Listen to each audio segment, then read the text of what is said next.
My name is Ciafrini-Navailles, and this is my capstone video. Before enrolling in the digital teaching and learning program, I was working as a speech-language pathology assistant in a private clinic setting. I had recently finished a post-bac program taking leveling courses in speech therapy that would prepare me to apply to a speech master's program in the future. I have been a speech aide and assistant for a total of 16 years, and I've always felt that God led me to this work. It was never anything I had actually planned to do intentionally. 16 years ago, when my twins turned 2, my husband and I decided to put them into a preschool program 2 mornings per week. I had a few hours available, so I decided to enroll in Pasadena City College to finish up my degree. I happened to take a voice and diction class to fill up my course load, and I was hooked from the first day. I took several other speech and language development courses after that, and a professor told me about a speech-language pathologist in Sierra Madre that might take me on as an aide. She hired me, and I've never looked back. Over the years, my caseload has changed in terms of working almost exclusively with the special needs population and the challenges that are unique to facilitating communication with these children. I found that I wanted an understanding that was much more in-depth to be able to serve my clients better. It was around this time that I would hear from some teacher friends of mine about the special education program at APU and how flexible it was. After investigating the program and lots of prayer, I felt that the door opened for me to enroll in the SPED program. I chose digital teaching and learning because I had such little experience in digital technology, and I was hoping to learn as much as I could. I had 2 goals entering the program. One was to learn more about serving the special needs population, not only as a speech therapy assistant, but also as an educator. Number 2, with the opportunity of learning so much about digital technology, I was hoping to use as much of it as possible with my clients and to help their parents to understand how to use the iPads and other AAC devices they were getting then for use with communication at school and at home. I have grown in many ways as an educator because of my studies at APU. In the SPED portion of my program, I learned about lesson planning and the importance of appreciating each child in terms of their culture and family life, and the sensitivity required to bring to each situation. I also learned about universal design for learning and the impact that theory has in the classroom environment. In EDUC 511, I learned about using e-portfolios such as TaskStream and LiveBinders, and I had the opportunity to establish my professional and educational goals for the program. In EDUC 512, I did a WebQuest project, a project using Keynote, and further developed my skills on the word processor, spreadsheets, and blog posting. In EDUC 514, I learned about video production, rules of composition, storyboarding, and posting to the YouTube channel. I learned about apps like GarageBand and Audacity and made an autobiographical video. In EDUC 515, I became acquainted with Twitter, which I remain faithfully addicted to. I really like the immediacy of information and the brevity of the responses. I volunteered at a Q conference, which was an amazing experience, put together a web page, a blog site, and a Genius Hour project.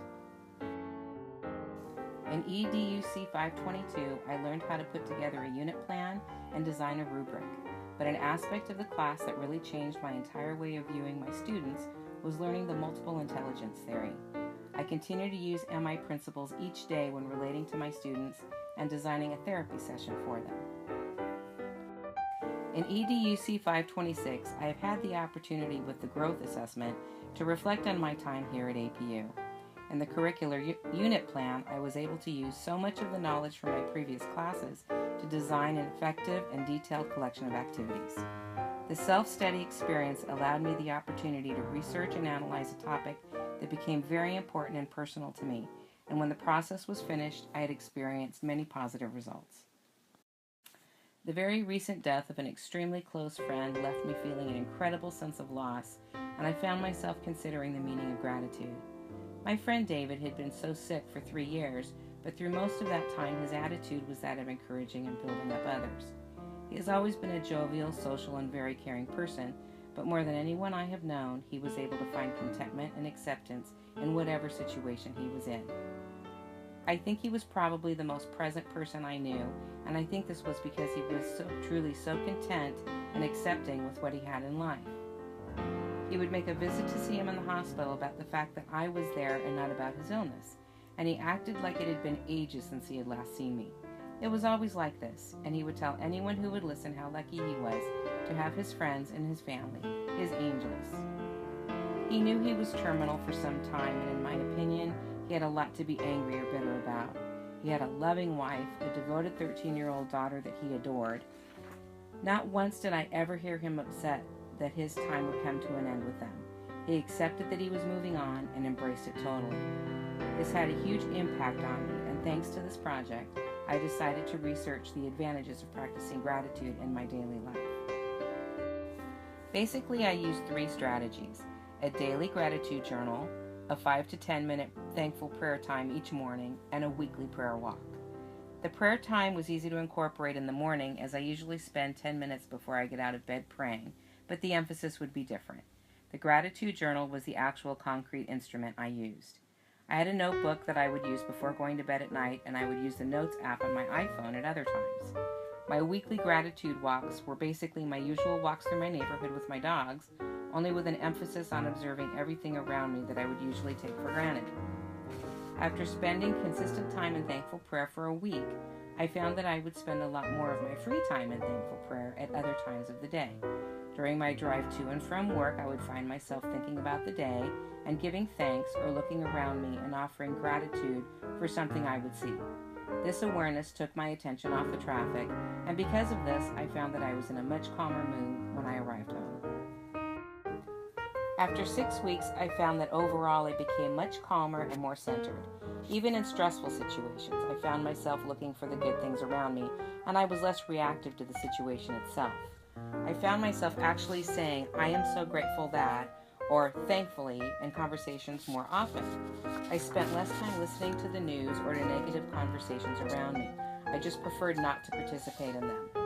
I think my personal relationships were positively affected because I would acknowledge what others did around me, and I would express gratitude for their actions more consistently. This is the aspect that reminded me the most of my friend. When I took the time to lift up those around me, I noticed a shift taking place, and it seemed to move outward. What I have found is that gratitude seems to be a habit that can be cultivated. The more you do it, the easier it becomes, and it affects the people around you. It truly is a win-win situation. The completion of this degree means a great deal to me. When I was younger, I never thought that a graduate degree would be a goal in my future. In this program, I have had to develop and expand in areas that I had never considered before.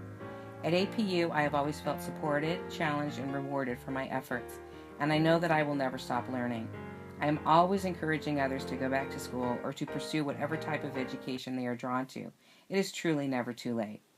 I thank my family for their incredible support, and thanks to APU, I have learned that I possess the tools of an effective educator. I welcome the chance to serve the special needs population that I love so much in whatever capacity God directs me to in the future.